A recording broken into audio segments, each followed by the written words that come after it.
Hello and welcome back. Today we're painting The Dome and the Moving City, a watercolor tribute to Brisbane's iconic Customs House, standing luminous in golden sunset light, its beautiful blue dome rising above the pulse of modern city life. I'm so glad you're here to paint alongside me. Let's dive in, grab your brushes, and let's begin. Materials and colors I use for this painting: paper, A4, cold press watercolor paper brushes, flat, mop, point colors, permanent orange, burnt sienna, cobalt blue, neutral tint, a cadmium red, viridian, yellow ochre, sepia, lavender, step 1, sketching tool, soft 5B pencil. I'm starting with a soft 5B pencil to lightly sketch the composition. I work from the top down, placing the dome first as the anchor of the whole painting, then loosely mapping the facade of the Customs House, the surrounding towers, and the street below. Keep your lines light and gestural. This is just a guide. Watercolor is forgiving, so don't over-detail the sketch.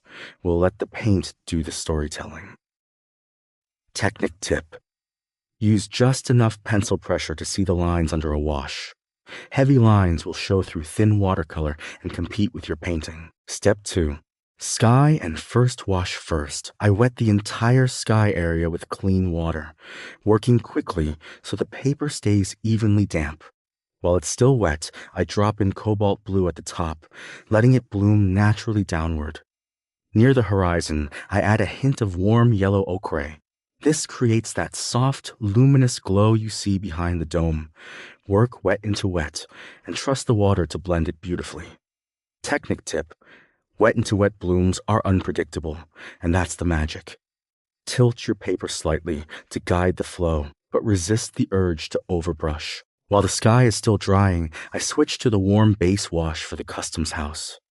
I mix permanent orange with a touch of burnt sienna and wash it broadly across the building. This is the glowing, sunlit sandstone color that makes the building sing. For the lower sections and deeper shadows, I add cadmium red and neutral tint, deepening the warmth into richness.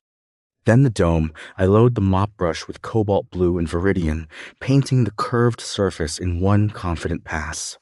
Immediately, while wet, I brush in a deeper dark blue-gray mix using neutral tint and cobalt blue to model the shaded underside of the dome. Technique tip: for the dome's shading, apply the darker tone wet into wet so the transition is soft and rounded, not a hard edge. This is what gives it that beautiful three-dimensional quality. Step 3. Background: trees and shadows behind the Customs House. The Brisbane River catches the sky's light. I paint it with a soft, wet wash of cobalt blue with a hint of neutral tint, keeping it loose and atmospheric. The distant buildings on the far riverbank are suggested as simple silhouettes, just soft, blurred shapes in a pale gray blue. No hard edges here. The trees on the left are painted with energetic, spontaneous strokes. I mix viridian with sepia for a deep, rich green and use the tip of my flat brush to dab and flick, capturing the organic, irregular shapes of the leaves without painting every single one. Technique tip: silhouette buildings should feel like they're dissolving into atmosphere. Keep your pigment diluted and let the edges stay soft. This is where the painting really comes alive. I mix a deep, warm shadow tone using sepia and burnt sienna, and I paint the strong shadow cast by the modern towers onto the right side of the building. Notice how this dark shadow instantly makes the sunlit left side pop with warmth and light. Input text, then I work across the street below, painting the long directional shadows that suggest movement, the flow of cars, the rhythm of the city. I add yellow ochre to the sepia mix for the lighter, warmer midtones on the church facet, preserving the glow of sunlight striking the stone. Rather than painting around the light areas, I protect the highlights by leaving the paper bare. This is the watercolorist's way of capturing luminosity. Technique tip: in watercolor, your lights are your unpainted paper. Always think about what not to paint as much as what to paint. Protect those sunlit areas from the very first wash. Step 4. Detail. dry brush, and highlights. Now the painting is dry and it's time to add structure and depth. I start with the glass tower behind the Customs House. Using neutral tint, I suggest its reflective surface with broad vertical flat brushstrokes, keeping the edges loose so it reads as a modern glass building without overpowering the heritage building in front. Then comes one of my favorite techniques in watercolor, the dry brush. I load my flat brush with thick sepia pigment, then drag most of the paint off on a tissue until the brush is almost dry. Now I drag it lightly across the dry paper surface.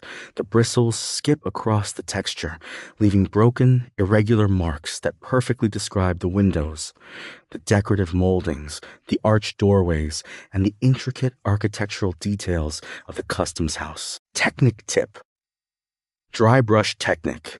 This is the key to architectural texture in watercolor.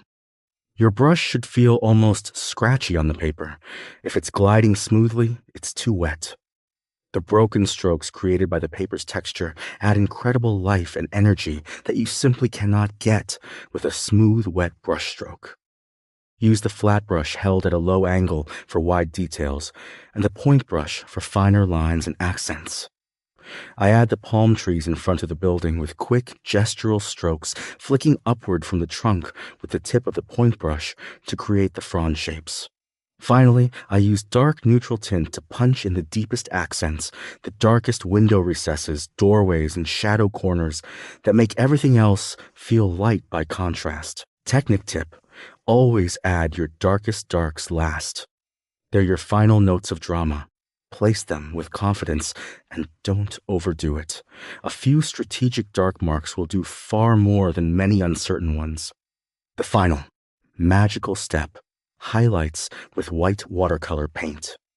This is an important distinction. I use white watercolor, not white gouache, because white watercolor is more transparent and integrates beautifully with the layers beneath without looking chalky or opaque. Using a fine point brush loaded with white watercolor, I pick out the sparkling highlights. The sheen on the dome's edge where light catches the copper, the glinting windows on the towers, the headlights and rooftops of the cars below, and the tiny bright accents on the street lamps and architectural details. These small touches of white breathe light into the whole painting. They connect the sky, the building, and the street into one luminous, cohesive scene. Technique tip: white watercolor highlights work best when applied as crisp, deliberate dabs and strokes over a completely dry surface. Load the brush fully and place each mark once. Don't scrub or rework them, or they'll muddy into the layers below. And there she is, the dome and the moving city. Brisbane's Customs House, standing timeless in that warm evening glow, surrounded by the beautiful chaos of the modern city all around her. I hope you've enjoyed painting with me today, and I hope this helps you think about how light, shadow, and a little dry brush magic can tell such a rich story on the paper. If you found this tutorial helpful, please give it a thumbs up. It genuinely helps this channel grow and reach more watercolor lovers like you. And if you haven't already, hit subscribe and follow along for new paintings every week. I'd love to see your version of this painting. Share it in the comments below. Thank you so much for painting with me today. Until next time, keep your brushes wet, your paper ready, and your eyes open to the beauty all around you. See you in the next one.